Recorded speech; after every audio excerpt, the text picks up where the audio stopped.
안녕하세요. 인천 계양소방서입니다. 본 영상은 소방청에서 추진 중인 구조 및 생활안전활동 분류체계 개편과 구조 구급 시스템 입력 방법에 대한 교육을 목적으로 청에서 발간한 설명자료와 매뉴얼을 기준으로 제작되었습니다. 구조활동일지 작성 관련 교육과정이 없으며 매뉴얼의 분량이 많아 개편안과 시스템을 처음 접하는 안전센터 대원의 이해를 돕고자 본 영상을 제작하게 되었습니다. 본 영상은 법률적 효력이 없으며 교육용 또는 참고용으로 제작되었음을 미리 알려드립니다. 개편 취지, 구조활동 및 생활안전활동 기록 방법 순으로 알아보겠습니다. 특히 기록 작성 방법은 그간 잘못 입력해온 사항과 개정 항목 위주로 설명을 할 예정이며 본 영상에서 다루지 않은 내용은 문서 매뉴얼을 참고하면 되겠습니다. 먼저 본 개편안 추진 배경 및 주요 내용에 대해서 알아보겠습니다. 소방의 업무 범위가 기존 화재 구조 구급에서 생활안전까지 확대되었으며 해마다 지속적으로 증가해 구조 출동보다 더 높은 비중을 차지하게 되었습니다. 이러한 상황에서 매뉴얼이 없고 분류 기준이 불명확하여 구급과는 달리 활동 품질 관리가 어렵고 통계상의 여러 문제점이 발생하게 되었습니다.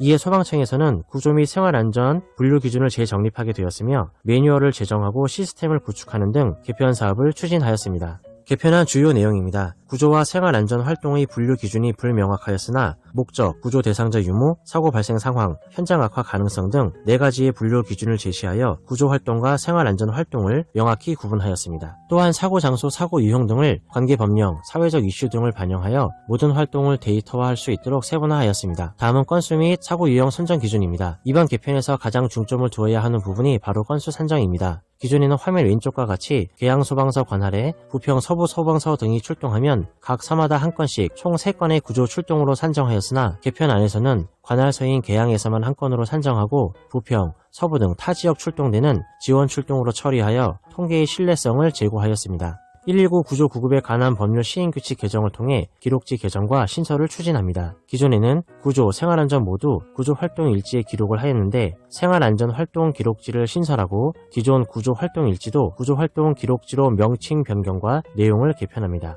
이에 따라 119 안전센터 구조대 구분 없이 활동한 유형에 따라 기록지를 선택, 작성하면 됩니다. 이번 구조 생활안전활동 분류체계 개편을 통해 업무의 표준화를 이루고 세분화된 실적을 축적하여 소방 빅데이터를 구축함으로써 사고 예방 및 대응의 기초 자료로 활용이 가능할 것이라고 생각합니다. 2021년 1월부터 3월 말까지 전국 소방관서의 현장활동 부서에서 이번 개편된 분류체계로 활동을 기록합니다. 기록 방법은 기존 방식인 2017년 이후 구조활동일지와 신규 방식인 2021년 이후 구조활동일지 두 군데 모두 병행 입력합니다. 생활안전활동의 경우 동일하게 기존 방식인 2017년 이후 구조활동일지와 이번에 신설된 생활안전활동 기록지에 병행 입력합니다. 입력 방법은 기록지 작성 방법 편에서 상세히 다루도록 하겠습니다. 사고 장소 구분이 법령 중심으로 세분화됩니다. 기존 사고 발생 기준 19개소에서 법령 중심 33개소로 확대됩니다. 사고 유형 또한 세분화됩니다. 구조는 현재 15개에서 개선한 15개로 수량 변화는 없으나 명칭 변경 및 생활안전 활동으로 이관된 것 그리고 신설, 통합된 것도 있습니다. 생활안전 활동은 기존 7개에서 11개로 확대되었습니다.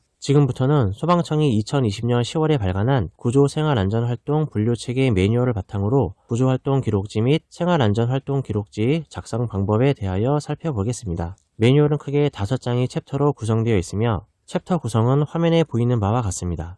원론적인 부분과 기본 개념 등은 생략하고 챕터별 핵심적인 내용과 실무간 모호했던 부분, 그리고 그간 잘못 기록 관리하던 부분 위주로 살펴보겠습니다. 제1장 분류체계 총칙입니다. 구조 생활안전활동 사고 유형이 이번 개편으로 변경되는 사항에 대하여 표로 깔끔하게 정리되어 있습니다. 구조 생활안전활동 건수 및 구조 대상자 산정 방법입니다. 제1장 총칙뿐 아니라 이번 개편에서 가장 중요하고 핵심적인 내용이오니 영상을 반복적으로 잘 보면서 이해하시길 바랍니다. 먼저 구조활동 건수 산정 방법입니다.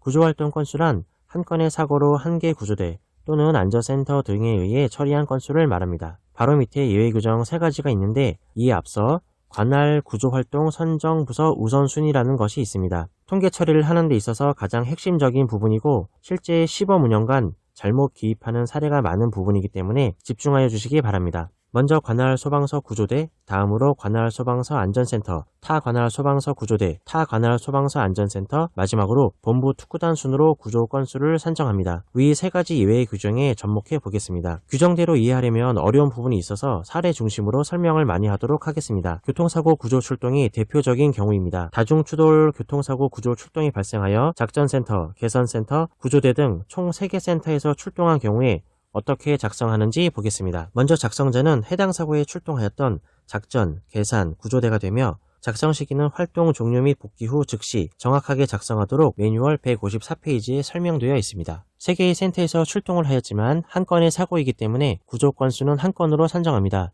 해당 출동건의 원인 및 처리 결과를 기준으로 구조 또는 생활안전활동 기록지를 선택하며 교통사고는 구조이기 때문에 구조 활동 기록지를 작성합니다. 이때 구조권을 소위 어디에서 잡느냐 하는 문제가 발생하는데 구조 활동 산정 부서 우선순위에 따라 계양 구조대에서는 정상, 작전 계산센터에서는 지원 출동으로 처리합니다. 토지 관할이 계산센터라고 하더라도 매뉴얼상 우선순위에 따라 구조 출동이라면 함께 출동했던 관할 구조대에서 구조 건수를 산정합니다. 조금은 다른 사례로 계양 관할에 싱크홀 사고가 발생하였는데 계양 구조대가 출동 불가하여 부평 구조대에서 출동한 경우가 되겠습니다. 계산 펌프, 부평 구조대가 활동한 경우에는 부서 우선순위에 따라 관할 소방서 안전센터인 계산센터에서 정상 처리, 부평 구조대는 지원 출동으로 처리합니다. 산정 부서 우선순위 별표를 인천 본부에 사례 적용하면 경인 아라뱃길 순환 출동의 경우가 있겠습니다. 서부 소방서 관할인 시청구에서 투신사고 활동한 경우 서부 구조대는 정상 처리, 기타 센터들, 계양 구조대, 특구단 등은 지원 출동 처리합니다. 관할이 계양구인 계양대교에서 투신사고가 발생한 경우에는 계양구조대에서 정상 처리, 기타 출동대는 지원 출동 처리합니다. 중구본 단독 활동 제외 시 모든 출동을 지원 출동으로 처리하는 것과 관련하여 특구단도 동일하게 적용합니다. 다음으로 생활안전활동 건수 산정 방법에 대하여 알아보겠습니다. 기본적으로는 구조 건수 산정과 동일합니다. 마찬가지로 예외 규정을 보기에 앞서 산정 부서 우선순위를 보겠습니다. 먼저 관할 생활안전대, 관할 소방서 구조대, 타 관할 소방서 생활안전대, 마지막으로 타 관할 소방서 구조대의 순으로 활동 건수를 산정합니다. 매뉴얼 예시를 보면 태풍으로 계산역 일대에 가로수가 다수 도개되어 작전, 계산, 효성센터 등 3개 센터가 출동한 경우 관할대인 계산에서 정상 처리, 작전, 효성 출동대는 지원 출동으로 처리합니다. 또 다른 사례를 들면 3층 건물 창가에 벌집 제거 출동이 발생하여 장기센터 단독으로 출동 지령에 따라 활동 중 구조대 추가 요청한 경우가 있을 수 있겠습니다. 이때는 우선순위에 따라 장기센터에서 정상 처리, 구조대에서 지원 출동 처리합니다. 요약하면 먼저 출동건이 구조인지 생활안전활동인지를 구분 후 출동대가 우선순위 선순위에 해당하는지를 판단하여 정상 또는 지원 출동 처리합니다. 다시 말씀드리지만 매뉴얼 8, 9페이지가 개념상 아주 중요한 부분입니다. 본 영상과 매뉴얼을 반복적으로 보면서 상황을 이해하면 기록 관리하는 데 큰 도움이 되리라고 생각합니다. 또한 매뉴얼도 책자로 만들어 해당 센터에 비치하여 활용하는 것을 추천드립니다. 다음으로는 제2장 활동 장소 분류에 대하여 알아보겠습니다. 매뉴얼상 가장 많은 분량을 차지하지만 본 영상에서는 중요 개념 위주로 간략히 설명하겠습니다. 시스템 입력 시 활동 장소는 출동대가 현장 도착하여 분류 체계에 따라 최종 결정합니다. 119 신고자의 위치, 출동 지령서상 표시된 장소가 아닌 활동대원이 현장에서 최종 결정합니다. 경인 아라뱃길 투신사고 사례의 경우 119 신고 접수 시 계양대교에서 누군가가 투신을 하려고 한다라고 신고 접수가 되고 출동 중 실제 요 구조자가 투신하여 아라뱃길에서 필요 중 출동대가 현장 도착하여 구조한 경우입니다. 이럴 때 계양대교, 즉 교량은 신고자가 위험요소 제거를 요청한 장소를 말하지만 출동대가 현장 도착하여 슈트를 착용하고 물속에 들어가 요 구조자를 구조하였다면 위험요소가 제거된 장소는 아라뱃길이 됩니다. 최종적인 구조 장소는 신고 접수 시의 계양대교 교량이 아닌 아라뱃길, 즉 하천이 됩니다. 따라서 시스템의 사고 발생 장소를 하천으로 입력합니다. 비슷한 예로 출동을 하였지만 요 구조자가 계양대교 상부에서 투신하지 않고 경찰 또는 구조 구급 대원에게 설득되어서 구조되는 경우에는 사고 장소는 계양대교, 즉 교량으로 입력합니다. 활동 장소의 구분은 이러한 개념으로 이해하면 되며 세부 내용은 매뉴얼을 참고하시기 바랍니다. 설명은 간략히 하지만 활동 장소 역시 사고 다발 지역 및 위험 지역 파악을 위한 소방 빅데이터 구축에 중요한 정보이니 정확히 입력합니다.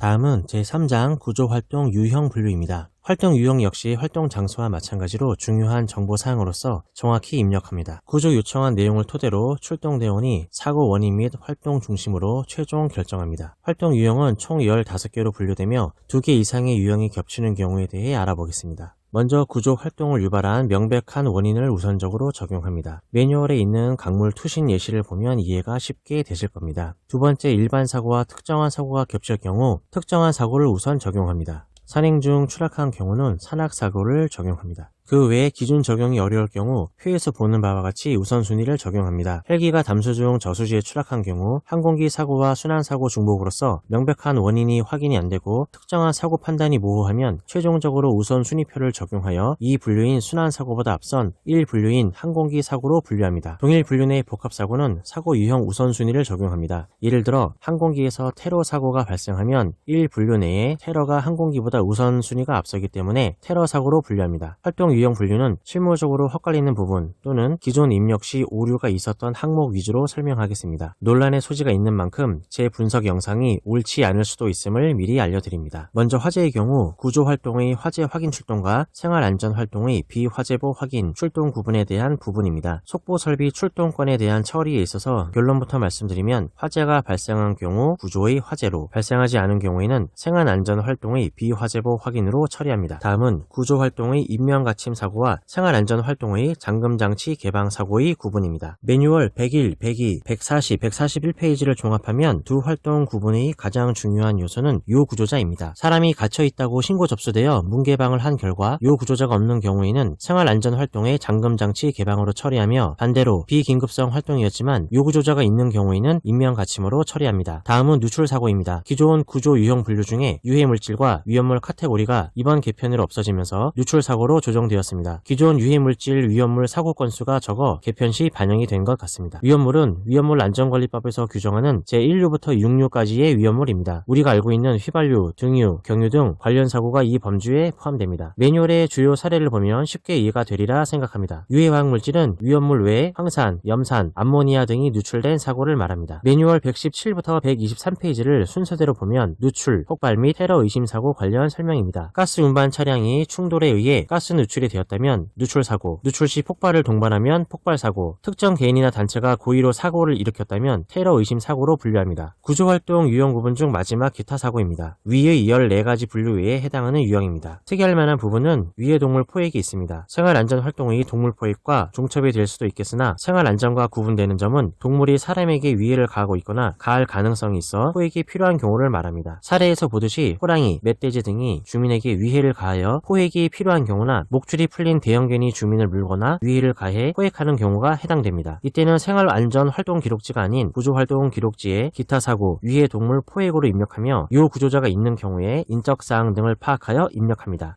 다음은 제4장 생활안전활동 사고 유형 분류입니다.